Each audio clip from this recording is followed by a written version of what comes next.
আসনে একাধিক প্রার্থী যোগ্য, প্রত্যেকটা আসনে একাধিক প্রার্থী নানান রকম ত্যাগ তিক্ষার মধ্যে দিয়ে গেছেন, নানান রকম পরীক্ষার মধ্যে দিয়ে গেছেন এবং তারা প্রত্যেকে আসলে ডিজার্ভিং ক্যান্ডিডেট।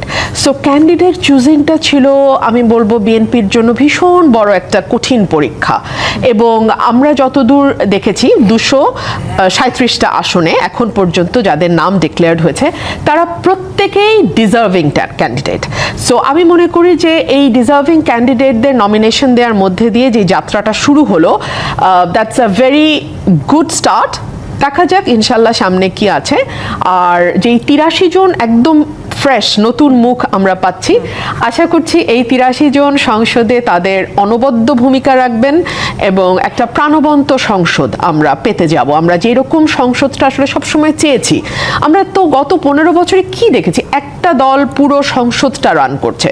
স্পেশালি 14-র পর থেকে তো আসলে সংসদে সেরকম ডিসেন্টিং ভয়েসও ছিল না। সো এইরকম সংসদ থেকে বের হয়ে একটা প্রাণবন্ত সংসদ হবে আমরা আশা করি।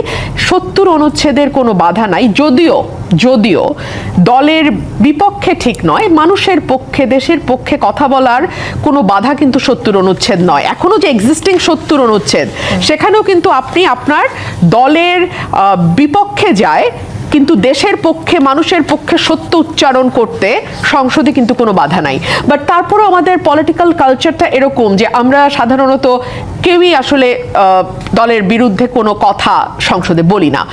আর এখন তো ইভেন আপনি ভোটও দিতে পারবেন চাইলে। আপনি যদি মনে করেন 4-5টা ইস্যু হয়তো থাকবে যেখানে দলের বিপক্ষে ভোট দেওয়া যাবে না, এর বাইরে অন্যান্য ইস্যুগুলোতে আপনি চাইলে দলের বিরুদ্ধেও ভোট দিতে পারেন বা দলের স্ট্যান্ড একরকম, আপনার পার্সোনাল স্ট্যান্ড অন্যরকম হতে পারে।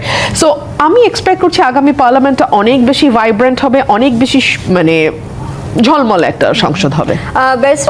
এমনটা বিশ্লেষকরা বলছেন, বেশ কিছু জরিপেও এই বিষয়টি উঠে এসেছে। আপনিও একজন নারী নেতৃত্বকে কি আর একটু প্রাধান্য দেওয়া উচিত ছিল কিনা, আসলে কমতিটা কোন জায়গায় মানে আপনার মনে হয়? এগুলো আছে সেখানে কিন্তু যোগ্য নারী নেতৃত্বের খুব একটা অভাব আছে বলে আমি মনে করি না। হয়তো পুরুষের তুলনায় তাদের সংখ্যা কম, কিন্তু সেটা এত কম নয় যে ধরুন মাত্র 3% or 4% নমিনেশন তারা পাবে 100-র মধ্যে 3 জন বা 4 জন, but that is too low actually. আর 2 হচ্ছে যে আমাদের সার্বিক পরিস্থিতিটাই কি আপনি মনে করেন যে নারীর জন্য অনুকূল? একজন নারী যিনি শিক্ষিতা, যার একটা ডিগনিফাইড প্রফেশন আছে, যে একটা ভালো ফ্যামিলিতে বিলং করে, তিনি এই নোংরার মধ্যে নামবেন কেন? রাজনীতিটা তো এখন একটা ডাস্টবিনের মতন হয়ে গেছে মানে, এবং স্পেশালি এখন সোশ্যাল মিডিয়া এসে এবং সবার হাতে হাতে সেলফোন চলে যাওয়ার পরে, বট আইডি এআই আসার পরে, it's an absolutely a dustbin. তো একটা ভদ্র ফ্যামিলির এডুকেটেড মেয়ে who has a very bright future ahead, উনি কেন পলিটিক্সে আসতে যাবেন, তাই না? সো এই সব কিছু বিবেচনায় যদি কেউ চলেও আসে, দলগুলো হয়তো অত আস্থা রাখতে পারে না, আমি ঠিক জানি না কেন।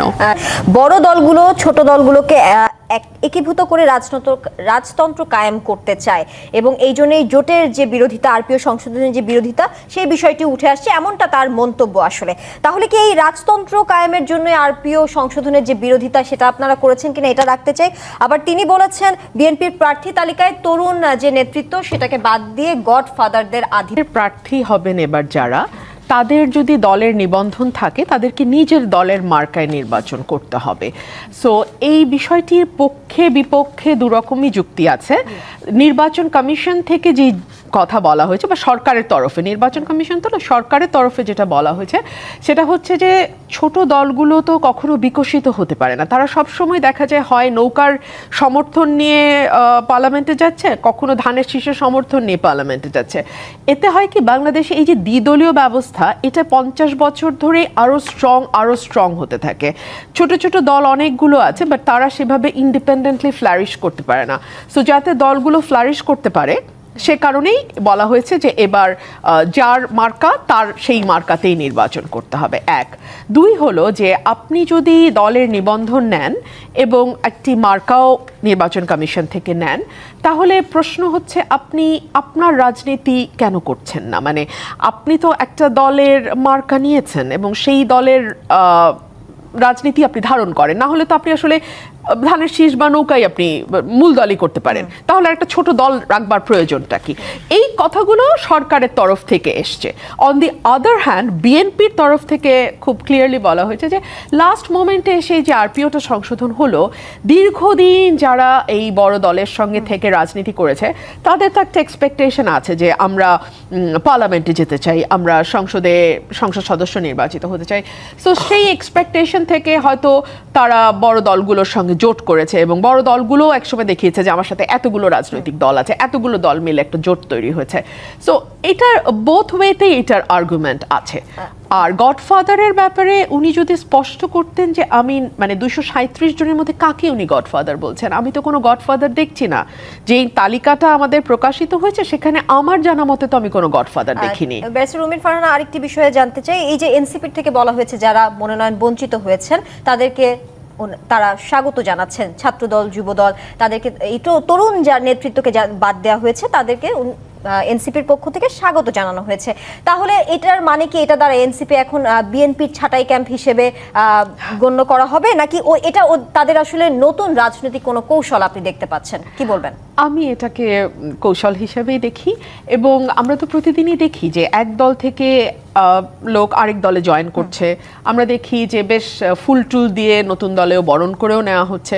এটা সব দলের মধ্যেই হচ্ছে, এই দল থেকে ওই দলে যাচ্ছে, ওই দল থেকে এই দলে আসছে।